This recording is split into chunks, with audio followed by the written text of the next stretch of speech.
नमस्कार, मेरा गांव मेरा देश में आप सभी का स्वागत है। मैं हूं आपके साथ सृष्टि शुक्ला। रुक कर लेते हैं खबरों का। देश भर में अंतर्राष्ट्रीय योग दिवस मनाया जा रहा है। इसी कड़ी में भिवानी में सीएम मनोहर लाल ने योग किया और कहा कि योग करने से स्वभाव अच्छा होता है। इसके अलावा डिप्टी सीएम ने चंडीगढ़ में अपने निवास पर योगा किया, जबकि गृह मंत्री अनिल विज ने अंबाला तो रंजीत चौटाला ने सिरसा में योगा किया।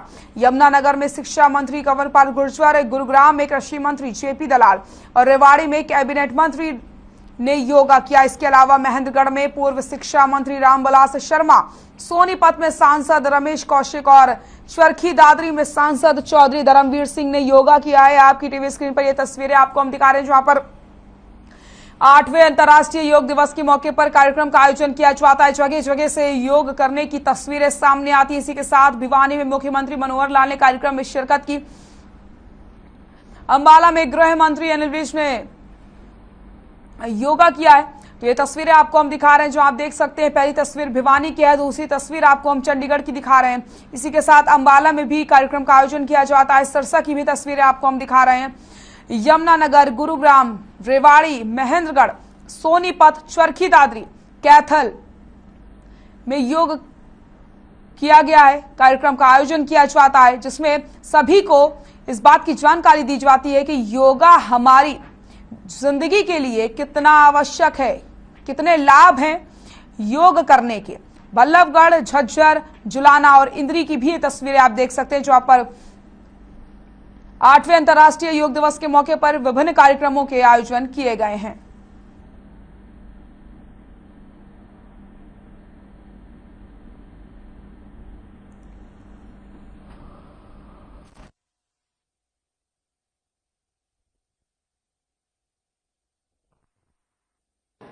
तीन साल से हम एक बहुत बड़े एक संघर्ष का सामना कर रहे हैं, और वो संघर्ष है कोविड-19 का संघर्ष।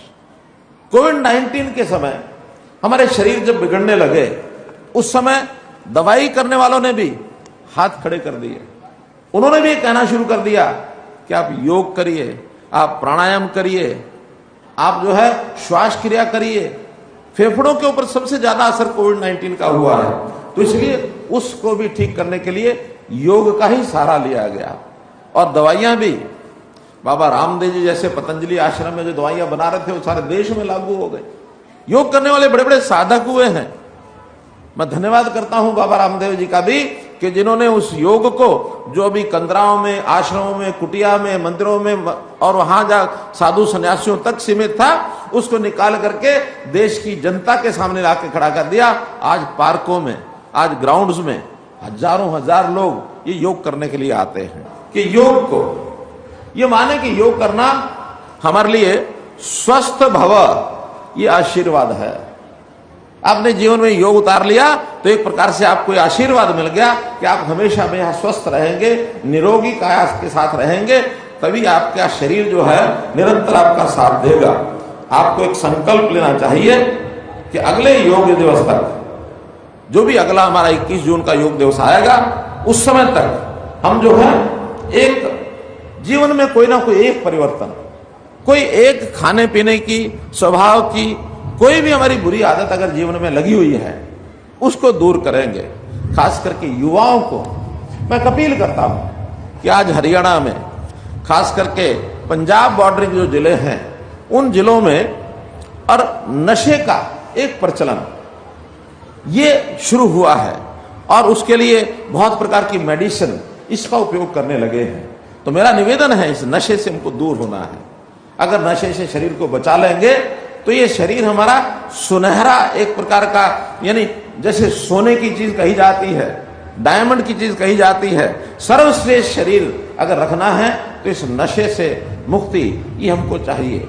हमको पर्यावरण के नाते से, क्योंकि कोविड के दिनों में देखा ऑक्सीजन की कमी ये एक प्रकार की हमारे शरीर को जो परेशान कर रही थी, वो ऑक्सीजन था। तो ऑक्सीजन को पर्याप्त मात्रा में पैदा करने के लिए पर्यावरण को सुरक्षित रखना, कोई ना कोई पेड़ लगाना, अपने घर के अंदर लगाना, आसपास लगाना, ये पर्यावरण को सुरक्षित दृष्टि से। और आजकल तो समय है जून, जुलाई, अगस्त, सितंबर, ये 4 महीने का समय ऐसा होता है जिसमें पौधारोपण करना चाहिए और पौधे को सुरक्षित करके कम से कम 3 साल तक सुरक्षित वो रहेगा। जड़ें पकड़ने के बाद वो वृक्ष का रूप लेगा और एक वृक्ष हमने जीवन में लगा दिया तो ये मानो जीवन भर की हमें जो ऑक्सीजन चाहिए उस ऑक्सीजन को पैदा करने के लिए हमने जो प्रकृति का ऋण है ये ऋण उतार दिया। लेकिन 4 साल की इस ट्रेनिंग के बाद अगर वो वापस आता है तो बहुत उपयोगी व्यक्ति बनकर के आएगा। उसमें उसकी ये नहीं है कि कोई नौकरी जीवन भर की है, नौकरी तो वास्तव में उसके बाद ही उसको करनी है। पूरा जीवन हमारा 60, 65, 70 साल तक एक प्रकार से स्वस्थ रहता है, कैपेबल रहता है, सक्षम रहता है। अब उस समय हम लोग अपने हरियाणा के अंदर जो नौकरियां देते हैं, हम भी 10 प्रकार के उनके टेस्ट लेते हैं, ट्रेनिंग कराते हैं, सब कराते हैं। हमको ये ध्यान में आया कि इतनी बड़ी संख्या तो है नहीं जो वापस आएगी। हर साल आज से 4 साल के बाद पहली भर्ती इस साल होगी तो 4 साल के बाद उसमें से यानी 75% जो लोग वापस आएंगे उनको हरियाणा सरकार की नौकरियों में यानी उनको खपाना, उनको लेना, उनको सुरक्षित नौकरी देना ये बहुत कठिन नहीं है। तो मैं आज घोषणा करता हूं कि जो लोग चाहेंगे हरियाणा सरकार की नौकरी में आने के लिए उन सबको गारंटेड नौकरी दी जाएगी, कोई खाली नहीं रहेगा। इसके हम गारंटी लेते हैं। ग्रुप सी की नौकरी में जो भी किसी कैडर में भर्ती होना चाहे भर्ती हो जाए, और नहीं तो हमारी पुलिस की नौकरी ऐसी है गारंटीड उसको जरूर। उप मुख्यमंत्री दुष्यंत चौटाला ने प्रदेशवासियों को अंतर्राष्ट्रीय योग दिवस की हार्दिक शुभकामनाएं दी। उन्होंने कहा कि योग भारतीय संस्कृति की वो प्राचीन विधा है जो मानव शरीर को नई ऊर्जा भर देता है। साथ ही उन्होंने इस अवसर पर लोगों से अपील करी है कि सभी लोग जीवन में शारीरिक, मानसिक और आध्यात्मिक संतुलन के लिए योग को नियमित दिनचर्या में शामिल करें।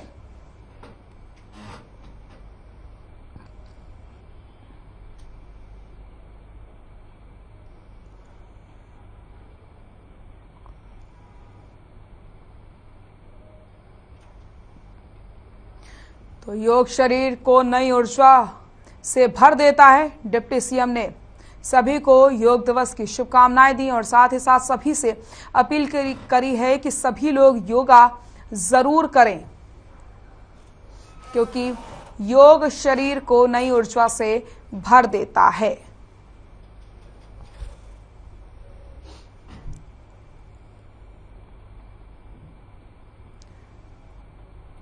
तो योग करते हुए ये तस्वीर उन्होंने शेयर की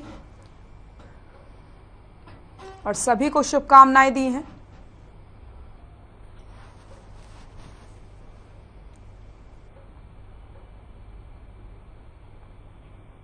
देश भर में अंतर्राष्ट्रीय योग दिवस मनाया गया और इसी कड़ी में प्रदेश में भी जिला स्तरीय कार्यक्रम का आयोजन करके अंतर्राष्ट्रीय योग दिवस मनाया गया। तो वहीं हरियाणा सरकार में कैबिनेट मंत्री भी अंतर्राष्ट्रीय योग दिवस उन्होंने मनाया और लोगों को योग दिवस की शुभकामनाएं दी। 6 तस्वीरें आपकी टीवी स्क्रीन पर। अंबाला में गृह मंत्री अनिल विज ने, गुरुग्राम में कृषि मंत्री जेपी दलाल ने, जबकि सिरसा में बिजली मंत्री रणजीत चौटाला ने कार्यक्रम में शिरकत की और योगा करते हुए लोगों को बधाई दी है। इसके अलावा रेवाड़ी में सहकारिता मंत्री बनवारी लाल, यमुनानगर में शिक्षा मंत्री कंवरपाल गुर्जर और पलवल में परिवहन मंत्री मूलचंद शर्मा ने कार्यक्रम में शिरकत करके योगा किया है। तो ये तस्वीरें आपको हम दिखा रहे हैं, जो आप देख सकते हैं अंतर्राष्ट्रीय योग दिवस के मौके पर किस तरीके से योगा किया गया है। लोगों को योग दिवस की बधाई देते हुए यहाँ पर योग करने के संदेश भी दिए गए हैं और बताया गया कि योग हमारे जीवन के लिए कितना जरूरी है, किस तरीके से शरीर में नई ऊर्जा योग भरता है, इसकी जानकारी दी गई है। तो ये अंबाला, गुरुग्राम, सिरसा, रेवाड़ी, यमुनानगर और पलवल की तस्वीरें आपकी टीवी स्क्रीन पर।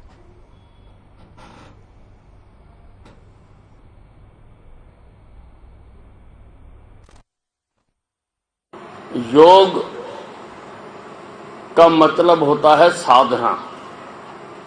तन और मन को साधना ही योग का सही मानों में अर्थ होता है। ये बड़ा सौभाग्य का विषय है। पूरे देश में आज अंतर्राष्ट्रीय योगा दिवस मनाया जा रहा है और इसका श्रेय हमारे प्रधानमंत्री आदरणीय श्री नरेंद्र मोदी जी को जाता है, जिन्होंने हमारी प्राचीन विद्या, जो हमारी ऋषि मुनियों की विद्या थी हजारों साल से, उसका प्रचार प्रसार विश्व के अंदर किया। और आज हरियाणा के अंदर भी प्रत्येक जिला स्तर पर यह कार्यक्रम हुआ है। भिवानी के अंदर राज्य स्तरीय कार्यक्रम हमारे मुख्यमंत्री मनोहर लाल जी के द्वारा इसमें भाग लिया गया। हमारे प्रधानमंत्री जी भी आज कर्नाटक से जुड़े हुए थे। बड़ा अच्छा लगा। एक लोगों में पूरे देश में और अंतर्राष्ट्रीय स्तर पर इसको मनाया जा रहा है। हर आदमी के सेहत के लिए, स्वास्थ्य के लिए और आपस में एक देश को जोड़ने का भी एक अच्छा साधन बना है। तो मैं बधाई देता हूँ जो योगा से जुड़े लोग, और खास करके मैं स्वामी रामदेव को जरूर बधाई देना चाहूँगा कि जिन्होंने इस योगासन को पूरे देश में बहुत पॉपुलर कराया है। सबसे ज़्यादा उनका योगदान है। आज 8वें अंतर्राष्ट्रीय योग दिवस पर मैं सभी देशवासियों को, प्रदेशवासियों को बहुत बहुत बधाई और शुभकामना देता हूं। और योग हमारे जीवन में एक अहम हिस्सा है। और जिस तरह से माननीय प्रधानमंत्री जी ने कहा कि योग को जानना नहीं, इसको जीना भी है और इसको हमारे जीवन का एक हिस्सा बनाना है, तो योग से हमारा फिजिकल, मेंटल, सोशल जो हेल्थ है वो जुड़ी हुई है। तो हमें नित्य आयोग को अपने जीवन में डालते हुए हमें रोज योग करना चाहिए ताकि हमारा शरीर स्वस्थ रहे। मैं सभी को जो अंतर्राष्ट्रीय योग दिवस है इसकी सभी को बहुत बहुत बधाई, बहुत बहुत शुभकामनाएं। और जिस प्रकार से माननीय नरेंद्र मोदी जी के नेतृत्व में योग दिवस जो है पूरे विश्व में मनाया जा रहा है और इसकी उपयोगिता आज पूरी दुनिया में बढ़ रही है, तो उसके लिए माननीय प्रधानमंत्री की बधाई के पात्र हैं। और जहाँ तक हम देखते हैं कि शरीर को स्वस्थ रखना, शरीर के साथ साथ इसमें मन, आत्मा सब कुछ, केवल शरीर नहीं है, लेकिन बाहर शरीर जो है वो केवल शरीर दिखाई देता है। तो जो हमारे दूसरे व्यायाम है वो शरीर को तो स्वस्थ रखते हैं, लेकिन मन भी स्वस्थ ही है। तो योग जो है वो एक ऐसी विधा है जो शरीर को भी स्वस्थ रखती है और मन को भी स्वस्थ रखती है। फेफड़े तो हमारे खुले हैं, हम योगा हम शुरू से करते हैं और ये कार्यक्रम सबके लिए जागरूक करते हैं। और योगा एक ऐसी चीज़ है कि आदमी निरोग रह सकता है, रह सकती है सुबह। और मैं देश के प्रधानमंत्री जी को बधाई दूंगा जिन्होंने सारी दुनिया में योग का जो डंका बजा है। और 2015 में 170 देशों में योग आज से 21 जून को ये योगा। पलवल के नेताजी सुभाष चंद्र बोस स्टेडियम में 8वें अंतर्राष्ट्रीय योग दिवस के अवसर पर जिला स्तरीय योग शिविर का आयोजन किया गया। इस अवसर पर हरियाणा के परिवहन मंत्री मूलचंद शर्मा ने बतौर मुख्य अतिथि शिरकत की। देश के प्रधानमंत्री नरेंद्र मोदी और सीएम मनोहर लाल के साथ पलवल जिले के अधिकारियों के साथ कई योग प्रेमियों ने लाइव टेलीकास्ट के माध्यम से जुड़कर प्रोटोकॉल के अनुसार योग दिवस मनाया। इस अवसर पर हरियाणा सरकार में मंत्री रहे मूलचंद शर्मा ने भी योगा किया और कार्यक्रम में वो पहुंचे। कैबिनेट मंत्री मूलचंद शर्मा ने लोगों को संबोधित करते हुए कहा कि 8वें अंतर्राष्ट्रीय योग दिवस के अवसर पर हमारे देश और प्रदेश में योग किया जा रहा है। गरम करके आंखों पर ढकें। फेफड़े तो हमारे खुले हैं, हम योगा हम शुरू से करते हैं और ये कार्यक्रम सबके लिए जागरूक करते हैं। और योगा एक ऐसी चीज़ है कि आदमी निरोग रह सकता है, रह सकती है सुबह। और मैं देश के प्रधानमंत्री जी को बधाई दूंगा जिन्होंने सारी दुनिया में योग का जो डंका बजा है। और 2015 में 170 देशों में योग आज से 21 जून को ये योगा चालू किया। अंतर्राष्ट्रीय योग दिवस के मौके पर सीएम मनोहर लाल ने बड़ा ऐलान किया। सीएम मनोहर लाल ने ट्वीट करके लिखा कि मैं घोषणा करता हूं कि अग्निपथ योजना के तहत 4 साल देश की सेवा करने के बाद वापस आने वाले अग्निवीरों को गारंटी के साथ हरियाणा सरकार में नौकरी दी जाएगी। सीएम मनोहर लाल ने ट्वीट करते हुए बड़ा ऐलान किया है। ट्वीट भी आपको हम दिखा रहे हैं, जहां पर मुख्यमंत्री मनोहर लाल ने लिखा कि मैं घोषणा करता हूं कि अग्निपथ योजना के तहत 4 वर्ष देश की सेवा करने के बाद वापस आने वाले अग्निवीरों को गारंटी के साथ हरियाणा सरकार में नौकरी दी जाएगी। नगर निकाय चुनाव 2022 की मतगणना के लिए बहादुरगढ़ प्रशासन ने सभी तैयारियां पूरी कर ली गई हैं। बहादुरगढ़ के राजकीय महाविद्यालय में काउंटिंग सेंटर बनाया गया। 22 जून को स्ट्रांग रूम से ईवीएम मशीनें निकालकर मतगणना शुरू की जाएगी।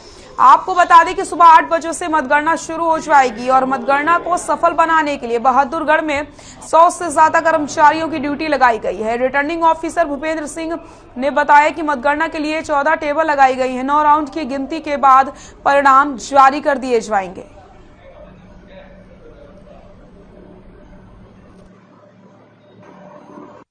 वार्ड वाइज मशीन्स ईवीएम्स आएंगी और साइमल्टेनियसली होगा वार्ड्स का भी और प्रेसिडेंट का भी। वार्ड्स का जो रिजल्ट है वो साथ के साथ जैसे जैसे बनता रहेगा वो डिक्लेयर होता चला जाएगा। प्रेसिडेंट का जाहिर सी बात है लास्ट मशीन के साथ ही संपन्न होगा और उसका फिर डिक्लेरेशन अंत में होगा। सर्टिफिकेट उनको साथ ही दे दी जाएंगे। हाँ, जिन बूथ्स के रिजल्ट्स आते रहेंगे उनके सर्टिफिकेट साथ के।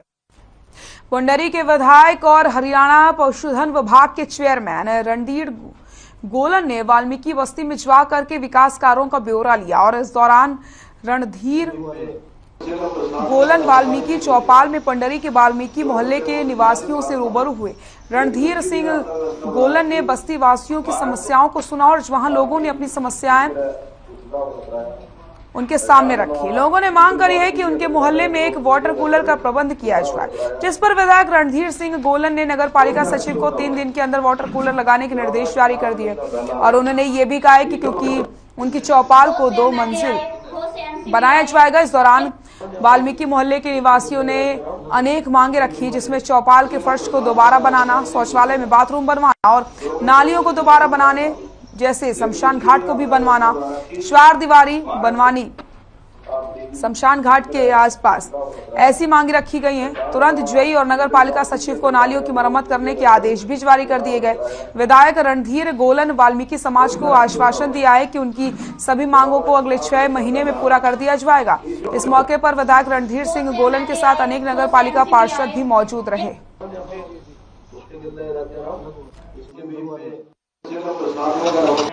उन्हें जो मांग रखी है इन्होंने, इसमें बढ़िया हो लो, लैट्रिन बाथरूम बढ़िया हो, बाहर फर्श का इंतजाम हो, ऊपर भी एक हॉल बन जा और एक वाटर कूलर भी लगाया जावा और जो दूसरी 6 वार्ड में छुपाड़ा भी उसका भी कार्य कुछ अधूरा वो भी कराया जाए। एक वाल्मीकि शमशान घाट में भी 4 दीवारी कराई जाए। इस प्रकार की वाल्मीकि समाज ने संपूर्ण तौर पर अपनी मांग रखी।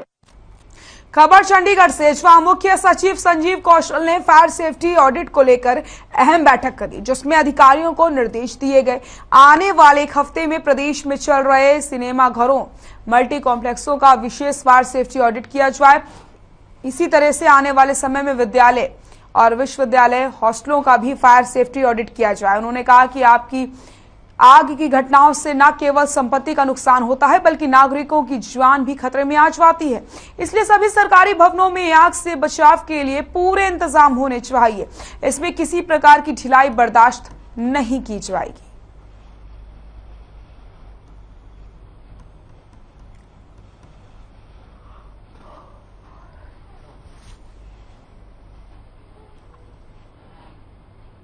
अंबाला छावनी के रेलवे कॉलोनी में बनी पानी की टंकी का नजारा हिंदी फिल्म शोले के रामगढ़ की टंकी जैसा बना रहा, लेकिन शोले में वीरू अपनी बसंती के लिए टंकी पर चढ़ा था, लेकिन जहां एक व्यक्ति शराब के नशे में टंकी पर चढ़ गया। रेलवे कॉलोनी के 60 वर्षीय बुजुर्ग कृष्ण कुमार उर्फ पंपा अपने परिजनों से झगड़कर शराब के नशे में पानी की टंकी पर जा बैठे। लोगों ने उन्हें समझाने की कोशिश की, लेकिन वो नहीं माना। पम्मा पहले भी पानी की टंकी पर चढ़ चुका है और जब शराब उतरती है तो वो अपने आप नीचे आ जाता है। पड़ाव पुलिस सूचना मिलते ही मौके पर पहुंचती है और उसके बाद आपको बताते चले बुजुर्ग को समझाने की कोशिश की गई। 3 घंटे के ड्रामे के बाद बुजुर्ग पुलिस ने उसके दोस्तों की मदद से नीचे उतारा और उसे लेकर के अपने साथ थाने चले गए।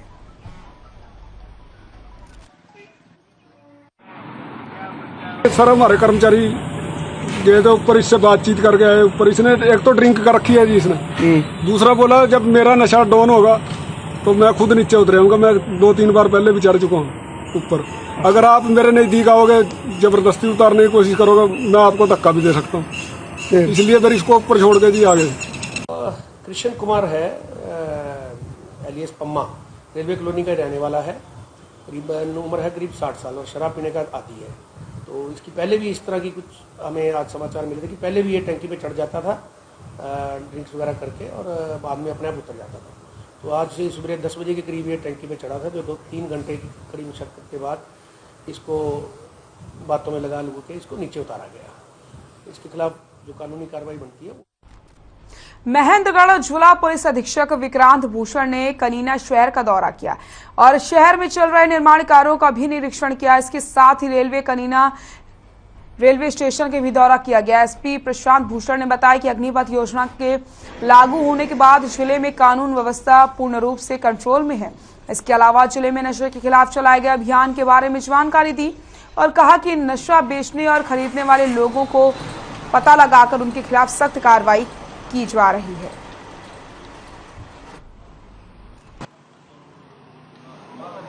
देखिए, जो आज मैं सदर कनीना के थाने में आया हूँ, उसके एक मल्टीपर्पज़ है। एक तो लॉ एंड ऑर्डर इशू, जैसे कि हम सब जानते हैं, जो अग्निवीर को लेके प्रोटेस्ट चल रहे हैं, जो रेलवे स्टेशन में महेंद्रगढ़ में प्रोटेस्ट हुआ, अनरेस्ट हुआ। सेकंड, डेवलपमेंट, जो आप देख सकते हैं कि जो बाउंड्री वॉल बन रही है, तो एचपीएचसी के हमने इंजीनियर से कोऑर्डिनेट करके कि डेवलपमेंट वर्क स्पीड अप हो जाए। और थर्ड, जो हमारा क्राइम रहता है, डीएसपी कनीना की अध्यक्षता में क्राइम डायरी, जो हमारा 15% का यूआई है, उसका नुमाइना किया है। बाकी केस प्रॉपर्टी देखी है और mainly focus law and order issue पे है।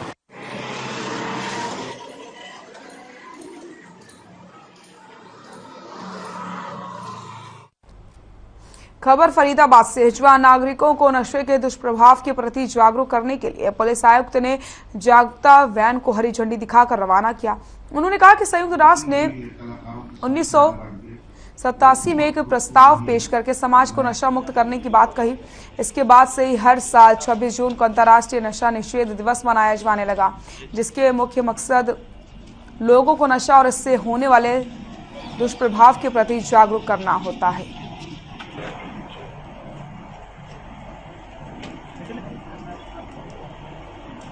एंटी ड्रग अब्यूज़ है, तो उसी के सिलसिले में पूरा पखवाड़ा पूरा देश मना रहा है और हम भी, फरीदाबाद पुलिस भी उस पखवाड़े को मना रही है। लेकिन ये पखवाड़ा की तरह नहीं है, ये एक मिशन की शुरुआत है और इस मिशन की शुरुआत में हमने जो हरियाणा, नशा मुक्त हरियाणा की तरफ इसको हमने लेके जा रहे हैं। इसमें हमने एक तो सबसे पहले तो एक फिल्म लॉन्च की है फरीदाबाद पुलिस की तरफ से, और वो हम ऑलमोस्ट सारे फरीदाबाद में, हर गांव में, हर शहर में, हर कस्बे में और हर झुग्गी झोपड़ी में उस फिल्म को दिखाएंगे। फरीदाबाद में पधारा हूँ, बहुत एक कॉज है और बहुत ही बढ़िया प्रोग्राम जो ये लोग कर रहे हैं। मैं तो इनकी मेहनत और इनकी ईमानदारी और इनका जो पैशन देख के दंग रह गया हूँ। जिस तरीके से ये आम लोगों को भी एक मैसेज दे रहे हैं नशे के खिलाफ, और कलाकार लोगों को भी इकट्ठा कर रहे हैं एक जगह पे। कोई पेंटर है, कोई डायरेक्टर है, कोई राइटर है, कोई एक्टर है, और नए नए बच्चे जो यंग जनरेशन है वो सारे, आज मैं उन सब लोगों से मिला हूँ। जिस तरीके के सवाल पूछे उन्होंने, बिल्कुल ज्वलंत, कंटेम्प्रेरी, जो कि आज प्रॉब्लम है, नए कलाकार क्या करें, कहाँ जाएं। पता है कि बीमारी को होने से पहले रोकथाम जरूरी है। तो जब हम नशे की रोकथाम करते हैं तो हम कैंसर से बचते हैं, हम लिवर की बीमारी से बचते हैं, हम एक परिवार को बर्बाद होने से बचाते हैं। अगर परिवार खुशहाल रहेगा तो उसको हॉस्पिटल की और हेल्थ की जरूरत कम पड़ेगी, बीमार नहीं रहेगा, एक स्वस्थ समाज की निर्माण होगा। इसलिए हमने सोचा कि हमें इस विषय पे काम करना चाहिए। हम वैसे भी इस पे काम करते रहते हैं, लेकिन जब हरियाणा पुलिस से इस बारे में बात हुई कि इंटरनेशनल ड्रग अब्यूज़ डे 26 जून को जो हो रहा है, उसके लिए हरियाणा सरकार और फरीदाबाद पुलिस जो पखवाड़ा मना रही है, उसमें हमने एक ये जॉइंट प्रयास किया कि इसमें अगर हम लोगों को जागरूक करें कि नशे से दूर कैसा रहें, खास तौर से ड्रग्स। सबसे बढ़िया क्या लगा, ये तो है ही, क्योंकि इससे मेरा गांव मेरा देश में फिलहाल के लिए इतना ही। देखते रहिए हर खबर। नमस्कार।